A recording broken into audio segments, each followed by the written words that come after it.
Salut les amis, j'espère que vous allez bien. Et oui, journal du Mercato spécial Première Ligue, puisqu'on va avoir tout. Alors, on va avoir le feuilleton Manchester United, puisqu'ils ont essayé d'avoir un latéral gauche et un défenseur central. On va voir s'ils y sont arrivés. On parlera d'abord de Ivan Rakitic, quand même, parce qu'on parle aussi de l'étranger, et aussi des derniers transferts qu'il y a eu lieu, parce que je vous rappelle que le Mercato anglais se termine aujourd'hui. Ivan Rakitic, c'est sans doute un très grand joueur. Il a fait des choses incroyables avec le Barça et notamment dans cette Coupe du Monde. Et on se dit qu'il pourrait signer soit au Paris Saint-Germain, soit à l'AS Monaco. Et oui, c'est une grosse surprise. Déjà, on va parler de l'AS Monaco. L'AS Monaco qui serait prêt à dépenser, tout comme le PSG d'ailleurs, 125 millions d'euros pour le récupérer. Ce serait pour avoir de l'expérience. Donc du côté du PSG, c'est plus particulier. Le PSG, ce serait pour essayer de récupérer, parce que N'Golo Kanté c'est mort, pour récupérer un joueur de grand calibre, et donc, ce serait Ivan Rakitic qui serait la solution.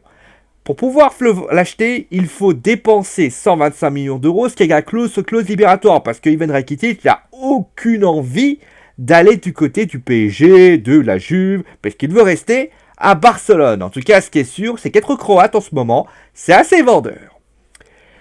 Bon, on va passer au feuilleton. Alors, José Mourinho était assez pessimiste ce matin, puisqu'il a dit clairement que ça semble sapin pour faire venir quelqu'un. Mais en tout cas, tout le monde y croyait, les supporters anglais. Du côté de l'équipe, on y croyait aussi, parce qu'on a pensé que le Kurzawa, le latéral du PSG, viendrait du côté de Manchester United. Le problème, c'est que c'est pas arrivé. C'est pas arrivé pour la simple et bonne raison que le PSG ne veut pas vendre. Je rappelle que il n'y aurait plus de latéral gauche, ce qui est quand même assez emmerdant. Et donc, tout simplement, il ne veut pas le vendre. Kurzawa est apprécié par Thomas Tuchel. Cela fait donc beaucoup de choses qui donnent tout simplement, l'arrestation, la présence, la présence de Layvin Kurzawa au PSG. D'ailleurs, en parlant du PSG, il y a un joueur qui n'ira pas non plus à Manchester United, c'est Jérôme Boateng. La raison est simple. Le national allemand aime Thomas Tuchel, aime sa mentalité et est donc prêt à signer au PSG. Donc, ils ont essayé d'autres possibilités. Harry Maguire, c'était niet, mort, c'était voilou, rien à faire. Et ils ont essayé aussi, ils sont allés du côté de Diego Godin, Atlético Madrid leur a fait une fin de non-recevoir. Kurt Zouma, lui, a signé avec Everton. Donc finalement, José Mourinho était sans doute un grand visionnaire dans cette histoire. Bon, on va passer maintenant au tout dernier transfert. Alors, je fais les plus gros transferts pour information. Avant qu'on commence, sachez que oui, il ne pourra plus y avoir d'arrivée. Alors, dans cette vidéo, il est 19h01.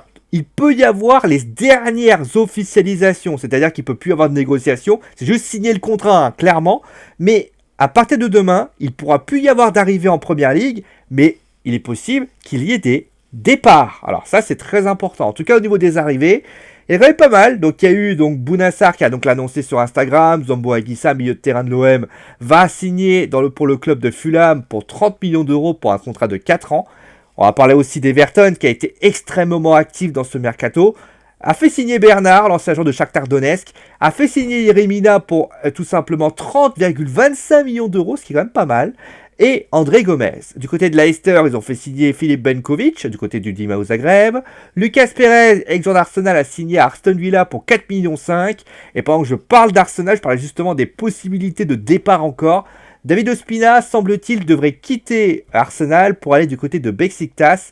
Et dans les dernières, il reste quasiment 58 minutes. Arsenal ferait tout pour essayer de récupérer Domagoj Vida, mais il vaudrait 30 millions d'euros, ce qui est quand même énorme. Et du côté de Chelsea, ils ont récupéré Matteo Kovacic, mais pour information, il y aurait une possibilité entre Valence et Chelsea. Voilà un petit peu tout ce que vous pouvez dire dans ce journal du Mercato. Aujourd'hui, Mercato assez long par rapport à la Première Ligue. Nous, on se retrouve bien sûr demain pour d'autres informations. D'ici là, portez-vous bien. Gros bisous tout le monde et à la prochaine.